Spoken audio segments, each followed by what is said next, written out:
Hello दोस्तों, मेरा नाम है अंकित गंगवाल। आज हम ऐसे महामारी के दौर से गुजर रहे हैं जिसमें इस कोरोना ने बहुत से परिवारजनों को अपनी चपेट में ले लिया है। बहुत से परिवार लोगों ने अपने प्रियजनों को खो दिया है। बहुत उनके ऊपर मेमोरली, मेंटली, फाइनेंशियली उस पर बहुत बड़ा बर्डन आ गया है। बट क्या आप जानते हैं कि अगर आपके परिवार में अगर किसी की इस तरह की आकस्मिक अगर किसी की डेथ हो जाती है, किसी की मृत्यु हो जाती है, तो आप क्या कर सकते हैं?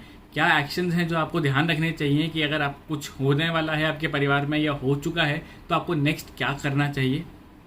दोस्तों, इस वीडियो में मैं आपको कुछ एक ऐसे टिप्स या फिर ऐसे पॉइंट्स बताने वाला हूं जो आपको ध्यान में रखना चाहिए, जो आपके काम आएगा अगर आपके घर में बाई चांस कुछ इम्पैक्ट या कुछ इवेंट हो जाता है इस कोरोना की वजह से। सबसे पहले अपने पेशेंट के मोबाइल फ़ोन को पासवर्ड आपको पता होना चाहिए। वो अनलॉक्ड मोड में होना चाहिए। प्लीज़ रिमेंबर, अगर आपको उसका पासवर्ड नहीं पता है उसको अनलॉक करवाइए उससे, पेशेंट से, और उसका पासवर्ड चेंज करके उस मोबाइल को अपने कस्टडी में ले लीजिए। ये बहुत इम्पॉर्टेंट है। हो सकता है आपके जो रिलेटिव हैं, जो पेशेंट हैं, जो कोविड से पीड़ित हैं, उनके अगर कोई भी तरीके के ट्रांजैक्शन वो करते थे तो उसका अगर OTP उनके मोबाइल पर आता था तो वो आप उसको अपने पास यूज़ कर सकेंगे। सेकेंडली, आपका रिलेटिव या फ्रेंड अगर ईमेल्स यूज़ करता था तो प्लीज़ इंश्योर कीजिए कि आपके पास उसकी ईमेल आईडीज़ का भी पासवर्ड हो सकता है उसकी ईमेल्स पे उसकी लाइफ इंश्योरेंस पॉलिसीज, उसकी मेडिक्लेम इंश्योरेंस पॉलिसीज या कोई भी अदर वैलिड डॉक्यूमेंट्स आए हों जो आपको फ्यूचर में काम आ सकेंगे। थर्ड, मैं बात करता हूँ इंश्योरेंस पॉलिसीज़ की। इंश्योरेंस पॉलिसीज़ दो तरीके की होती हैं, medical insurance and life insurance. अगर आपके पास मेडिकल इंश्योरेंस है तो उनसे वो मेडिकल इंश्योरेंस की क्लेम की पॉलिसीज आपके पास लेके रखिए अभी से। अगर बाई चांस आपके अगर किसी हॉस्पिटल में उसको लगाने की ज़रूरत पड़ती है जहाँ पे कैशलेस फैसिलिटी अवेलेबल है, या फिर आप ऑलरेडी खर्चा कर चुके हैं, अब आपको रीइंबर्समेंट क्लेम करना है, तो आप उस मेडिक्लेम पॉलिसी के थ्रू कर सकते हैं। आप इसकी वजह से अपनी फैमिली पे होने वाले वो जो एक एडिशनल फाइनेंशियल बर्डन है उसको आप बहुत लेवल तक रिड्यूस कर सकते हैं। अगर मैं बात करूँ लाइफ इंश्योरेंस की, अगर आपके रिलेटिव ने किसी भी प्राइवेट कंपनीज इंक्लूडिंग LIC, अगर उससे उसने LIC की पॉलिसीज ले रखी हैं तो वो डिटेल्स आपके पास होनी बहुत ज़रूरी हैं। अगर आपके पास वो डिटेल्स अवेलेबल हैं तो वो in case of any event of death आप वो LIC के थ्रू वो अमाउंट्स को क्लेम कर सकते हैं।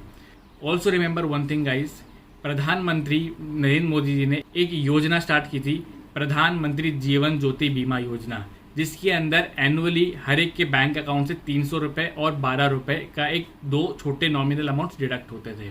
अगर आपने उस पॉलिसी के लिए ऑलरेडी इनरोल किया हुआ है तो आप एलिजिबल हैं up to 2 lakh rupees of LIC claim करने के लिए। सो चेक, अगर आपके पास अपने रिलेटिव के बैंक अकाउंट स्टेटमेंट्स अवेलेबल हैं तो उसमें जाके चेक कीजिए एनुअली कुछ 300 या 12 रुपये के दो ट्रांजैक्शन का डिडक्शन हो रहा है क्या। अगर हो रहा है दैट मीन्स LIC का उन्होंने वो ऑलरेडी पॉलिसी के लिए एनरोल किया हुआ है और आप उसके वजह से 2 लाख रुपीज़ का पॉलिसी क्लेम कर सकते हैं। इसके अलावा अगर आप EPFO के रेगुलर एम्प्लॉई हैं, आप प्राइवेट कंपनी में EPFO के अंदर कंट्रीब्यूशन करते थे, तो you are eligible to claim up to 7 lakh rupees of insurance under EDLI scheme. Next is, अगर आपके रिलेटिव किसी कंपनी में काम करते थे तो उसके HR की टीम से या फिर किसी भी तरीके से उस कंपनी में कनेक्ट कीजिए जो आपको HR तक पहुंचा दे, और उनसे पूछिए कि उनकी कंपनीज़ की क्या पॉलिसीज़ हैं, क्या उनकी कंपनीज आपको देती हैं कि आप उसकी वजह से उनको कुछ फेवर आपको मिल सके। Check with the HR of the relative and see if the company is providing any side of benefits to you. इसके बाद ज़रूरी पॉइंट आता है नॉमिनेशंस। जनरली हम लोग अपने स्पाउस का नाम अपने नॉमिनीज़ के अंदर डाल के रखते हैं या फिर अपने पेरेंट्स का नाम डाल के रखते हैं।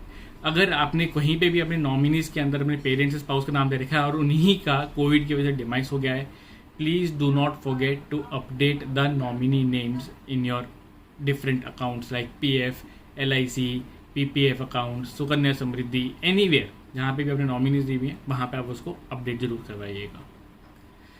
बट प्लीज़ डू रिमेंबर, आपको उसके लिए डेथ सर्टिफिकेट की रिक्वायरमेंट, डेथ सर्टिफिकेट के लिए आपको डॉक्टर्स की रिसीट की भी रिक्वायरमेंट पड़ती है। Even the crematoriums give you a small piece of document. So do not forget and ensure you have a valid death certificate available with you for all these type of processed formalities. Now try and get in touch with your relative if he or she can help you to understand what his assets or liabilities were. अगर उसके नाम पे कुछ assets और liabilities हैं या फिर कहीं पे कुछ उसके पास ऐसे डिक्लेरेशन देने के लिए कोई चीज़ें अवेलेबल हैं, ट्राई कि वो आपको एटलीस्ट मैसेज के थ्रू या फिर आपको वर्बली या कैसे भी आपको इन्फॉर्म कर दे, सो दैट आप अगर इनका अनटाइमली डिमाइस होता है तो आपके ऊपर वो अचानक से एक शॉक या सरप्राइज़ की तरह नहीं आएगा। आपको पहले से ही प्रिपेयर्ड रहेंगे कि उनके पास ये assets and liabilities already available थी। मैं यहाँ पे सिर्फ और सिर्फ उनके लोन्स की बात नहीं कर रहा हूँ, इवन उनके क्रेडिट कार्ड्स, उनकी किसी तरीके के ओवरड्राफ्ट लिमिट्स, सीसी लिमिट्स कुछ अवेलेबल हों, उसके बारे में बात करूँ।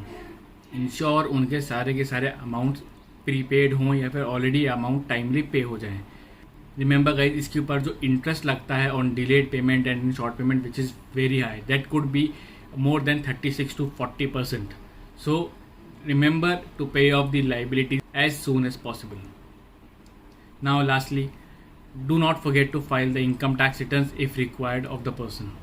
Get in touch with the CA, understand how it is going to be done, whether it is required to be done or not, if there is any liability or to pay income taxes for that particular year.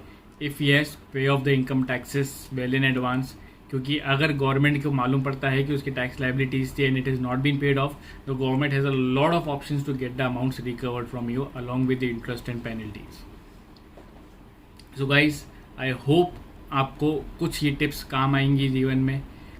I sincerely pray to God कि आपको कभी भी ये tips को use ना करना पड़े, आपकी फैमिली में सब हेल्दी एंड वेल्दी रहें। But remember guys, this is a pandemic which is very very unsure. Remember to take all the necessary precautions, stay safe, stay vaccinated, and maintain social distancing. That's all from my end. Thank you.